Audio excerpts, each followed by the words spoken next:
Well, I thought first of all we got up to a great start, and that was really encouraging for us as coaches because we talked before the game about um, it's about us. We're competing against ourselves and the standard that we want to play to. And so the guys came out and did a really good job there. Obviously, the rest of the way the first half was a little bit of a struggle. We kind of just a little bit out of rhythm offensively. We're probably better defensively to end the half than we were offensively. But in the second half, um, I thought we played some good basketball. We had 23 assists, only 12 turnovers, despite having Keyshawn and Dane out, two more ball handlers.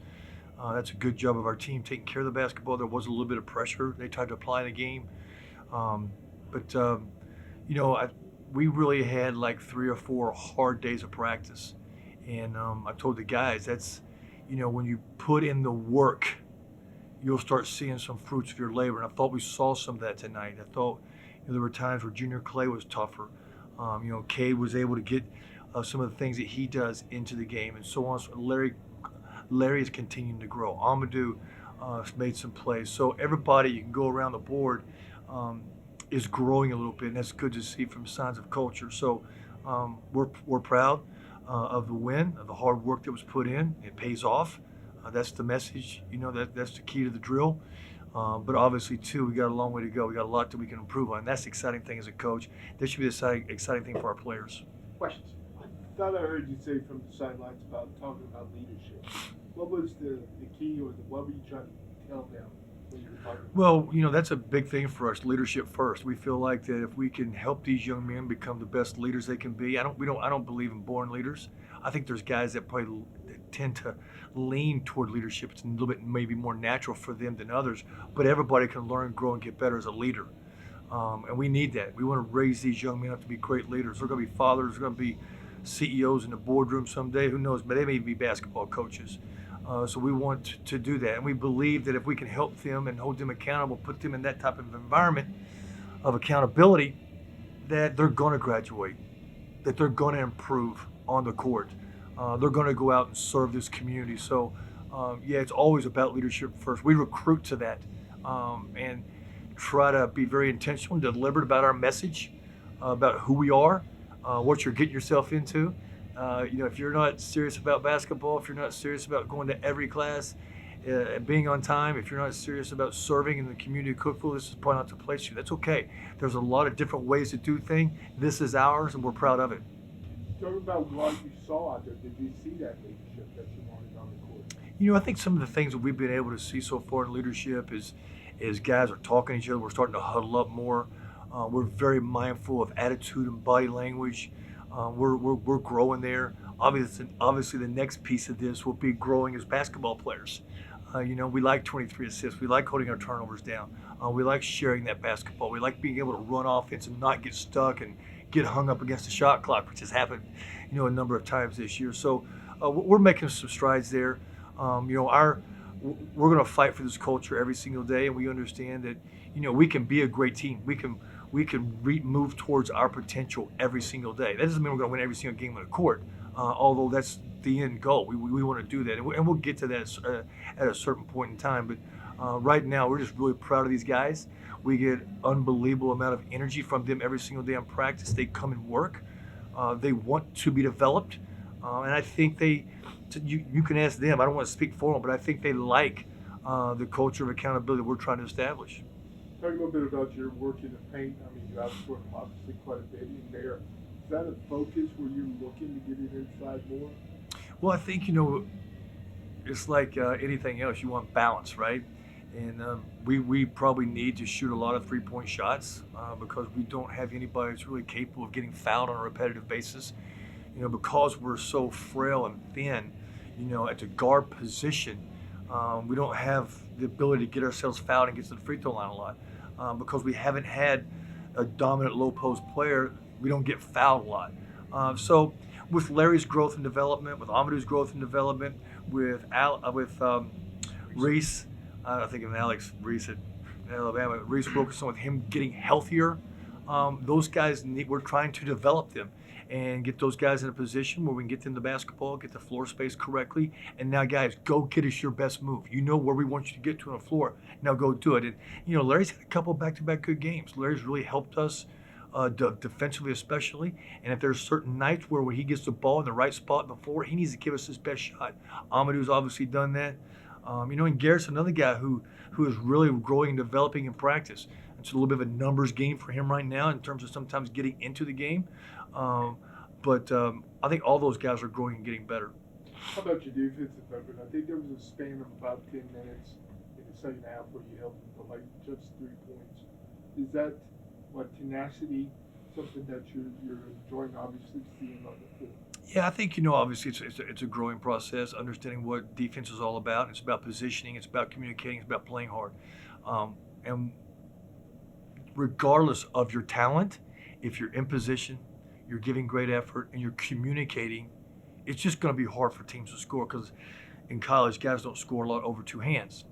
When you lose your discipline, your self-discipline, and you start gambling, you leave the floor on ball fakes, they're able to get the ball to a certain spot, and now the defense has got to collapse, and it closes out, and now the ball gets thrown, and now you got to close out, and now we're out of position. We're not very good. We tend to foul and we give up easy shots, but that's not just us. That's any basketball team. So tonight we were able to guard them pretty effectively. Obviously our challenge is going to grow as we get down the road. You shot the ball really well from the field tonight, according to the numbers, and part of the reason is this guy to your right. Talk a little bit about what you've seen about his development this year. Well, I think he's been pretty healthy.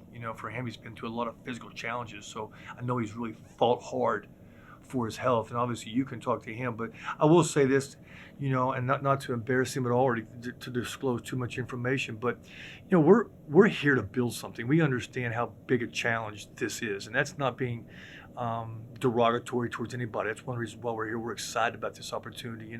For me, and I tell the guys this, is I'm not really consumed with what we've done in the past. I'm consumed with what I can do going forward. And I've had unbelievable coaching. Some guys are going to go to the Basketball Hall of Fame. My parents are still alive. So anything that I've accomplished wasn't me. It was other people raising me up. So now it's our opportunity to give back to these guys.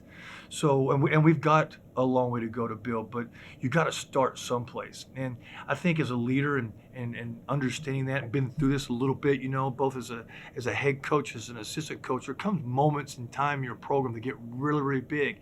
And somebody's just got to buy in.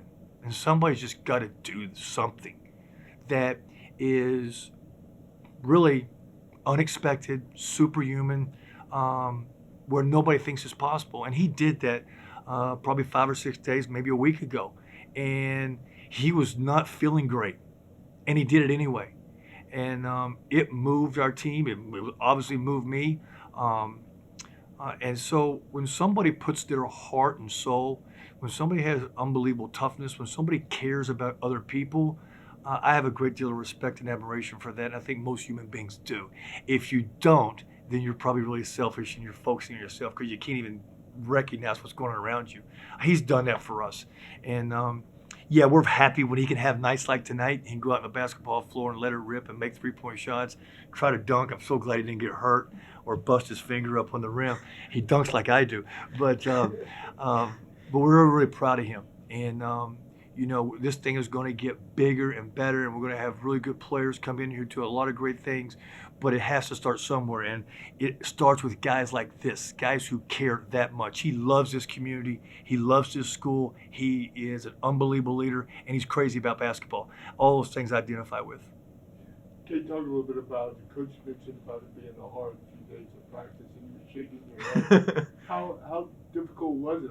Did he put you through the ringer? He put us through the ringer, yes, sir, and paid off tonight. So, but everybody showed up. Everybody came to met the challenge. I was really proud of our team. We really every single guy came and did in the whole practice. I felt like we really were through and through the whole practice, went hard and bought in, and I really think that it really helped us. It hurt while we were doing it, but it paid off tonight, so it was worth it. Talk a little bit about your night. Is there not a shooter, but do you just feel it when it's out there? Or? Coach told me at halftime, what'd you say? Something to the effect Get of that high school feeling going, right? Yes. Let's go for it. So pretty much go for it. So I pulled a couple, and it started going in a little bit, so it started feeling good. Yeah, I mean, I kind of felt confident there in the second when he told me that, gave me a little bit of encouragement, and pretty much, shoot it. So that's feels good for a shooter to hear that. Shooters 90% is confidence. You've already done the work. You just got to let it go. So that was. Talk a little bit about being a senior and leading this team. Do you go after that, the responsibility of being a leader? And I saw you outside telling people, guys, where to go and where to move. I mean, not everybody is the leader, but it seems like you're kind of moving into that position. I give it everything I got every second. That's what I try to do. I try to, I try to give it everything I have. And if that turns into leadership, that turns into leadership. I try to, if I feel like I need to help the team in a way that is, hey, we need to get this done. We need to get this goal accomplished, and I feel like I can do that, then I'll attempt to do it. So if that turns into leadership, which I think it does. So that's kind of my mindset, though, is just give it everything I got every second. So. Because I guess what I was saying is 2 games now back to back on the road. Any idea about those 2 teams, and what are you looking for out of a road trip from your team? Well, I think a couple of things. One, obviously we've done some advanced scouting on them, but really in truth, we try to stay locked in on ourselves. There will come a point in time where we'll get really consumed with our opponent, but we've got to develop and establish a standard every single day that we ourselves want to play to. And if we don't understand what we're supposed to do, we're just wasting time trying to learn somebody else. We've really got to lock in and understand what our job is, how hard we got to go, keep a great attitude, and take ownership of the results. Okay, and we talk a lot about sticking to the code. That's our mental method of operating. It's our thought process. It's how we stay with it. And so if we can do those things, it keeps us in our present moment. We don't get consumed with the past and our mistakes, except to learn from them. We're not going to create a bunch of anxiety and fear about the future. So just trying to get these guys to develop it. So we really stayed locked in on that. I think the schedule has been a little bit challenging, needless to say. We played some really good teams in some really good places, but it's been unbelievably good for our coaching staff to find out and see who these guys are, how they operate in these adverse conditions. It's been really good for our team to go and play in these situations, to learn a lot about themselves, to come back, watch, and say, wow, I didn't realize I was doing that. You know what? I think I can do that better, and I can't wait for the next opportunity. That's what it's all about for us, is to keep creating mindset, keep setting a standard. So we need the games. Practices are good, but the games are really, really important to us because it's a great evaluation to see how much we've learned. And then we're always going to go back and try to improve it and move forward to the next thing. But to finish up about leadership with him, and I think that the one thing that when you look at it, all great players, whether you're in college, but especially like in the NBA, those guys want respect. And the way you get respect is not by having one great game. The way you get respect is by showing up with your hard hat and your hammer every single day and going to work. You don't have to be the biggest or the best, okay? Because there's some managers that work in our program that work really, really hard. Ezra Pinzer is a complete stud. He's a savage, okay? He doesn't score 1 point, and everybody's got his respect. And we can go on and on and on. When you collect enough people like that, then there's leadership coming from all over the place. It's leading up the chain of command, and it can lead down the chain of command. I learn more from players than I do any other way. So this is a really exciting situation to be in right now. And when this guy's not going to probably score more points than anybody else this year, probably won't grab more rebounds, he'll not dunk as more than anybody else this year, okay? And he won't be the defensive stopper, but there won't be one guy in that locker room that if he needs them won't show up. I guarantee it. He has earned their respect. You don't do that by talking to somebody. You don't do that by scoring a couple points or making a couple big shots. You do that by being a good human being, believing in something that's right and true. You can't lead anybody if you're not willing to try to do what's right on a daily basis. That guy does that all the time. Okay, one last question. Kind of follow up on what Coach just said about how challenging the schedule has been. From the player's perspective, how do you take away a game like this? How do you build from it?